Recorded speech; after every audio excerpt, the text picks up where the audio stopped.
Das World Food Program der Vereinten Nationen gibt es seit 60 Jahren und es macht enorm wichtige Arbeit.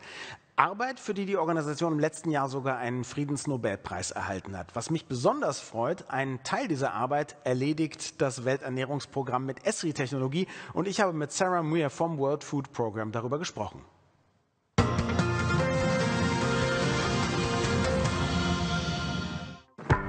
In Zimbabwe, erratic weather caused by climate change and the economic meltdown have pushed half the population into hunger and poverty.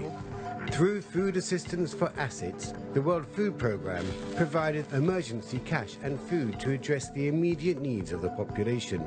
In return, villagers worked to help increase their resilience to future shocks by building water storage systems and rehabilitating land for agriculture. In consultation with the local communities, it was determined what was most needed. From 2019 to 20, Zimbabwe experienced its driest season in the last 40 years. But here in Maranese district, there was less need for food assistance. With the help of satellite imagery, the impact of the program could be clearly seen and monitored. Since 2013, food assistance for assets programs have been empowering vulnerable families like Sekai's and have reached over 10 million people in 50 countries worldwide. Not just saving lives, but changing lives.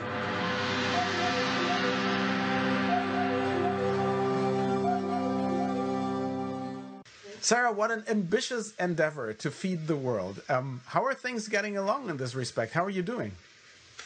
Well, I think that we're doing not too bad. So here at WFP, I mean, our mission is expanding. Unfortunately, every year there are more people that we have to be able to reach. So we're assisting at the moment over 100 million people per year across 88 countries that are in need of food assistance. So there is a lot to do. How does it feel to work for the World Food Program? Is it satisfying? Do you have the feeling that you're fighting against windmills? How is your job daily? I mean, personally, I really enjoy what I'm doing. I'm able to take a very technical, niche level of expertise and apply it to this context to do something good and to work in this plight to fight against hunger. And then on the technical side, it's very, very interesting as well. Right. So let's talk about AIMS, Asset Impact Monitoring from Space. How does it work? What do you do with it? So AIMS, yes, the Asset Impact Monitoring from Space service began a couple of years ago as a pilot project out of WFP's Innovation Accelerator. And basically we're leveraging the power of satellite imagery to monitor various WFP projects from space. So we're able to detect that firstly they're there, they've been implemented, and then we use advanced landscape monitoring techniques to understand the positive impact that they have on the ecosystems. Right. And what have you learned already by implementing AIMS? I mean, there are many learning curves, let's say, that we've had along the way. And we've learned that WFP has been very successful. We've been able to generate evidence by monitoring a large number of assets remotely using this service. So, for example, with a traditional field data collection approach, there's a limited number of times that you can perhaps visit the actual asset site because you have to send a person there. But with satellite imagery, we're able to increase the cadence of monitoring, and not only that, we can look at places that are generally quite hard to reach as well. I mean, of course, that's great if you have the findings that everything works well. But of course, the more you know, you're bound to know some things where projects don't work maybe as they are intended to.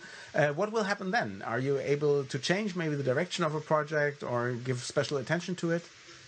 So yeah, this is actually a really valuable insight that we're able to get from this monitoring. We can understand those projects that have not been implemented or perhaps are not being maintained as we would have hoped. So, or maybe not implemented, but we're not able to see it in the satellite imagery. So what we do is go back to the country offices with this information, and they're able to follow up. So one example, they went back to the field and they actually recollected the coordinates because the initial ones sent were wrong, so we were looking in the wrong place. Right. This sounds incredibly successful and productive. Why did you choose Esri for the task? So Esri, WFP's had a relationship with Esri for several years now. We've had an agreement with them, and they are very familiar with WFP's mission, and we were very confident, given the other projects that have been successful, that Esri would be able to successfully support in creating an online platform in order to improve the sharing of AIMS information with our colleagues at the country office level. Right. Tell us a little bit more about the way that you collaborated with Esri regarding AIMS. So we really worked quite closely with Esri, and we had weekly calls in order to plan out the project and to discuss its infrastructure, how the data should be structured behind it in order to be ingested correctly by the platform. And there are sometimes areas that we need additional guidance for, and they're very knowledgeable and they're able to provide that. Tell me a little bit about your vision for the future, not only for AIMS, but maybe for other ideas how technology could further improve what you do at the World Food Programme. So, I guess our big goal for AIMS would be that we can open this up, that all country offices who have a requirement for this kind of monitoring will be able to participate in it, and will be able to support that. Specifically, let's say with our partnership with Esri, the first part of our platform development covered the detection of the assets. So yes, it's there, and we have this fantastic interactive dashboard where users can play with the satellite imagery at the asset site. They have a little summary of asset information, but we want to extend this further to incorporate into the platform our products for long-term landscape impact analysis.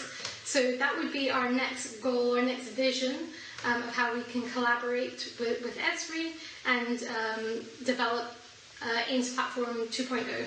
I believe that, of course, AIMS helps you do your work better, but it is probably also a factor to tell people and show people in the whole wide world, especially in politics, how important your work is, how successful you are, and in order to get even more resources for the World Food Programme, because it is as important as ever, right?